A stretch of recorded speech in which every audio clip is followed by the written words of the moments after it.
Another day, another senseless shooting. Today it was near Texas A&M University, about 90 miles northwest of Houston. Police are saying that at least 3 people, including the alleged gunman, have been killed. In addition to the alleged shooter, 1 civilian and 1 law enforcement officer have died.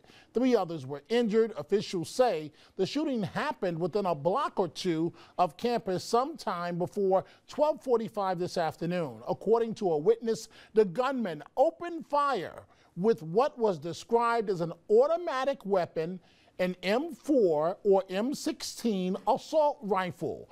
Another yet senseless shooting, and we're here asking again tonight, once again, is it time to reinstate the assault weapons ban? Frank Morano. You know, the short answer is yes. I think it is time to reinstate the assault weapons ban. That's a position that even President Bush, who was certainly a supporter of the Second Amendment, agreed with. Ironically, this shooting occurred right around the corner from George Bush Drive. But if there's some lunatic that's determined to shoot a bunch of people, you could have any amount of laws on the books, assault weapons ban, bans on semi-automatic weapons, you name it, and they're still going to find a way to carry out this shooting. Now, I don't know why shootings like this take place. They're exactly as you described, senseless, and they're tragic. And I can't make sense of them no matter how much time that I think of them. I don't know whether it's because the media makes these shooters into celebrities afterwards. I don't know if because there's... That is part of the problem. I don't know if there's more undiagnosed mental illness out there now. That's also part of the problem. I don't know if it's just easier to get illegal weapons now. But 40 years ago, we didn't see mass shootings like this. There was gun violence, sure, in this country. But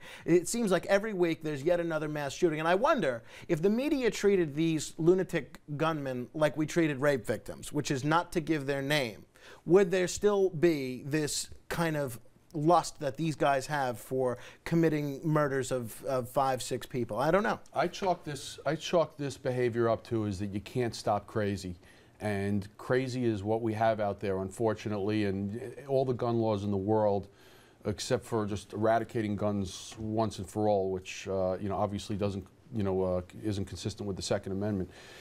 This is something that we're going to have to deal with. I think there's a copycat concern out there that is now being perpetuated based on some of the media activity in this, and it's really just completely out of hand. I really don't know. I just know that these are crazies. These are people, maybe they're undiagnosed or they're just deciding not to take their medication, but we have to do something to protect our public better. Before we take a break. And to Brad and Frank's point, I mean, we have here in New York some of the these strictest gun laws in the nation, and we're reading about shootings every day in New York City. A cop was just shot in Queens. So it's about getting illegal guns off the street, and you know, this was a little bit different situation than, you know, the shooting in Aurora. The guy was serving an eviction notice, I think, and he shot. It wasn't like he walked into a public place. Yeah, but probably though in Wisconsin, which doesn't here, undermine, and in Aurora, course. these guys are not the most stable individuals. Right, and so that's,